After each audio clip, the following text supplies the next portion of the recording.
Ξαναγυρίζουμε πάλι στο θέμα με την Πάρνηθα. Σας έλεγα για αυτή την πρωτοβουλία που παίρνουν κάποιοι συμπατριώτες μας, η οποία είναι, νομίζω, αξιέπαινη, δεν χρειάζεται κανείς να πει περισσότερο. Κάποιοι κάνουν κάποιες βόλτες λοιπόν πάνω στην Πάρνηθα, στο μη καμένο κομμάτι.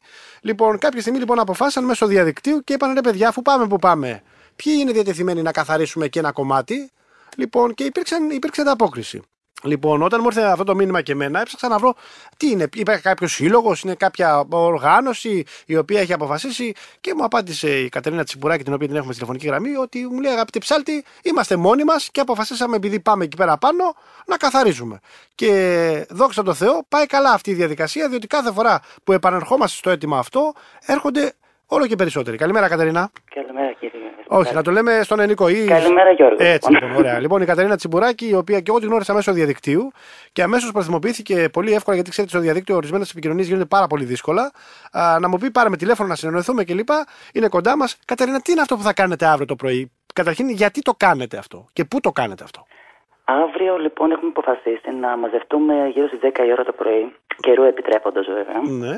Αλλά βέβαια και να βρέχει, εμείς θα πάμε. Ναι.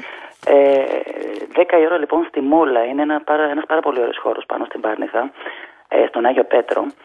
Και είναι μια λάνα, να το πω έτσι, όπου μαζεύεται ο κόσμος, κάνει πικνίκ, κάνει βόλτες, παίζουν τα παιδιά.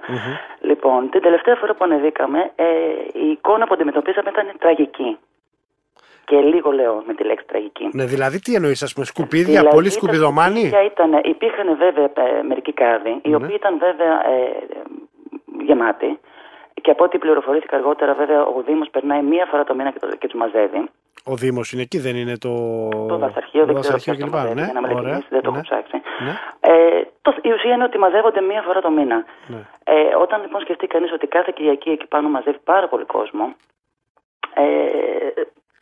το κακό είναι ότι ο οποιοσδήποτε πηγαίνει και κάνει ένα πικνίκ και υποτίθεται αγαπάει τη φύση, αντί να πάρει τη σακούλα λοιπόν και να τη βάλει στο μάξι του και να την αφήσει στο Δήμο του, τα παρατάει και φεύγει. Η κλασική διαδικασία του Έλληνα τώρα. Λοιπόν, ήταν τραγικό γιατί υπήρχαν παντού πεταμένα πιάτα, ποτήρια, μπουκάλια, δηλαδή ακόμα και γάντια βρήκαμε πεταμένα, που φανταστήκαμε ότι ήταν από γυναίκες οι οποίες μαζεύουν χόρτα. Δεν μπορώ να φανταστώ. Ναι.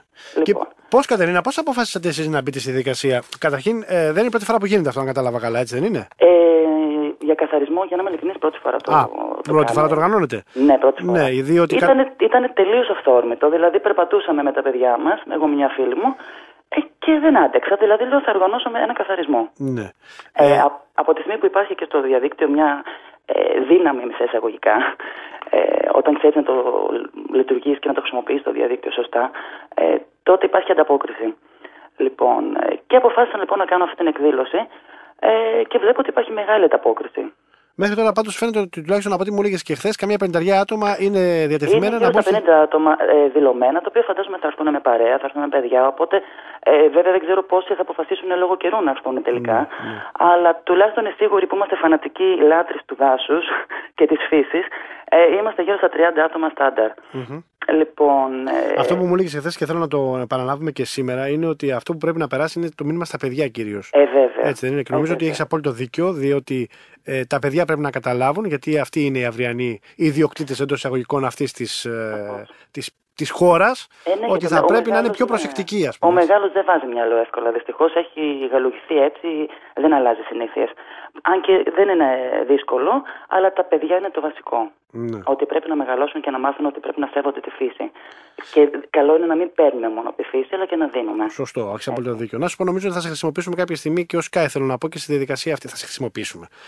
Ξέρεις τι εννοώ, στις αναδάσωσης. Αλλά... Το είδα και έχω σκοπό να το προωθήσω. Ωραία, και εγώ απλώς θέλω να πω, για να κλείσουμε έτσι αυτή τη σύντομη επικοινωνία, ότι Κατερίνα, είδα εντυπωσιακές φωτογραφίες. Ανεβάζει και φωτογραφίες στο διαδίκτυο και είδα εντυπωσιακές φωτογραφίες από ελάφια, κόκκινα ελάφια. Και εγώ νόμιζα από μένα θα έλεγε. Εντάξει, εσύ ρε παιδί μου το προσπερνάω, αλλά τα ελάφια με εντυπωσίασαν. Τα ελάφια είναι καταπληκτικά. Δηλαδή, εμείς πήγαμε τη βόλτα στη Μόλα κιόλας, έτσι, όπου τα οποία κυκλοφορούν βέβαια δίπλα σου. Ναι. Το κακό βέβαια για μένα είναι ότι έχουν εξοικειωθεί πάρα πολύ με τον άνθρωπο. Εμένα δεν μ' άρεσε αυτή η εικόνα. Δηλαδή, το να πλησιάζω το ελάφι στα 3 μέτρα και να μην τρομάζει, για μένα δεν είναι καλό αυτό. Ναι, για άμυνα θες να πεις προφανώς. Για άμυνα, βέβαια, βέβαια.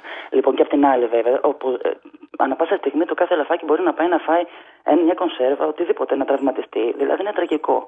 Ας μάθει δηλαδή ο Έλληνας, οποιοδήποτε άνθρωπος, ότι όταν πηγαίνουμε στη φύση, αφού θα ξαναπάμε εκεί, γιατί να παρατάμε τα σκουπίδια μας.